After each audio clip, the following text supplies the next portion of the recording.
So I'm a professor, and each workday, in fact, right after I finish filming this review, I will walk into a classroom and profess. I will communicate to my students, to the best of my ability, the things that I have come to understand and know about writing, directing, media studies, etc. It will be up to me to move them intellectually, emotionally, and sometimes spiritually from one place to another. And I will do that by expressing the things that I personally have come to understand and learn from my experience.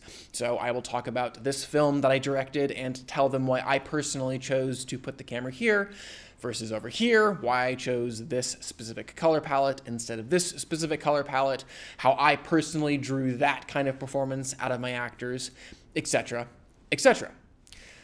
There is something very interesting, though, in the sense that if my students were then to stand up and perfectly, word for word, regurgitate all the things that I just told them from my position up at the front of the classroom, there would be something missing.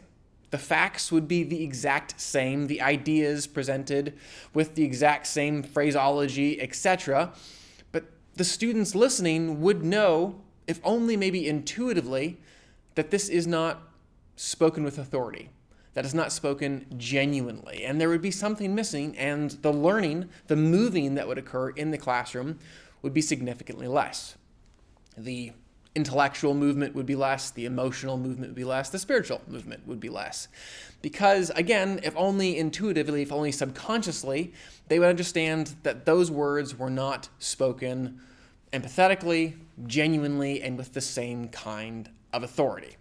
And this is why, for the most part, most of the Disney live-action remakes have fallen short for me. I arrest my case, mic drop, I will walk away. But no, before the credits roll, I will say, on a film like Mulan, there were indeed elements that I found to be genuinely owned, genuinely understood, and not just regurgitated from what had come previously and what was shown previously in the Mulan animated film. So, for example, I did think that Niki, Caro, the film's director, did come up with a fairly solid visual style all her own for this film, one that did invest me and keep me interested. It did feel, and I do mean this in the most positive, generous way I possibly can, it did feel feminine. I could feel that there was a female behind the camera in the best possible way. So there were elements like explosions and actions and war sequences that, for better and for worse, have been predominantly handled by men in cinema over the years, and there was something different about the way that she chose to photograph those specific elements. There was something wonderfully balletic. There was something wonderfully composed and, in a way, restrained in those scenes that felt really exciting and refreshing. The wire work was just that much more fluid. The slow motion that much more exaggerated. And it felt, again, unique and one of a kind. Like the filmmaker had something to say and was owning it, not because she was trying to check a box that the Disney overlords were mandating, but because this is what felt right and true to her. And that was great.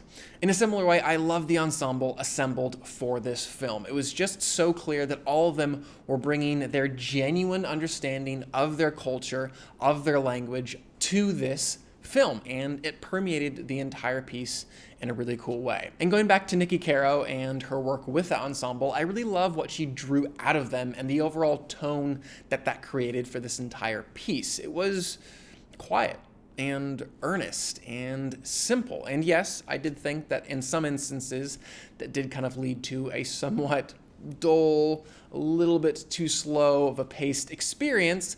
It did create, again, something that felt unique and specifically her own.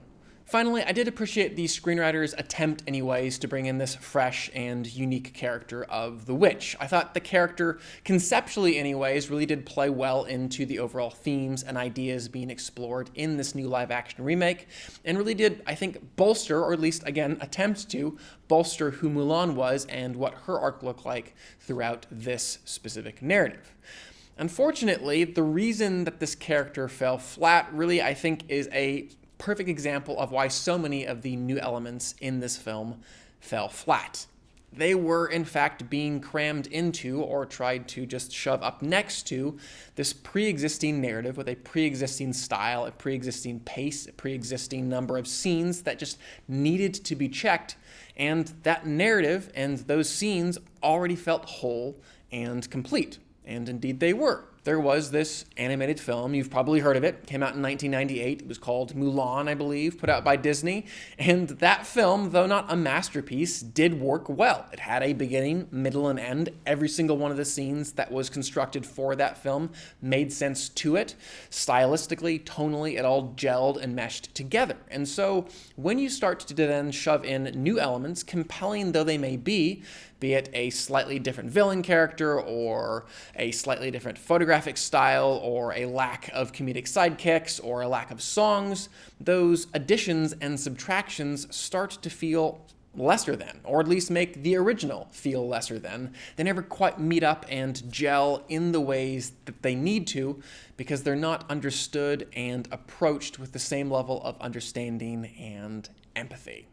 I say this nearly every single time that I review a Disney live-action remake, and it pains me that I have to once again say it for Mulan, but this animated film was not just sitting on the shelf, screaming out to the studio saying, please fulfill me, please finally bring to fruition the version of this story that you so desperately wanted to make all those years ago, and make me a live-action film, make me a real film. That's not what it was saying. It was whole. It was complete. It made sense in the form that it was created to be in. It wasn't just waiting to be finally unleashed to the world. And for all these reasons, I will give the film a 3 out of 5. I would still love to know what you guys thought of the film though, so definitely comment below and let me know. And finally, please do subscribe. I'm going to continue to review films and television on this channel, and I would love for you to stay up to date on all of those things. But for now, I'm Chris Hartwell. This is The Heartbeat. Thank you for joining me.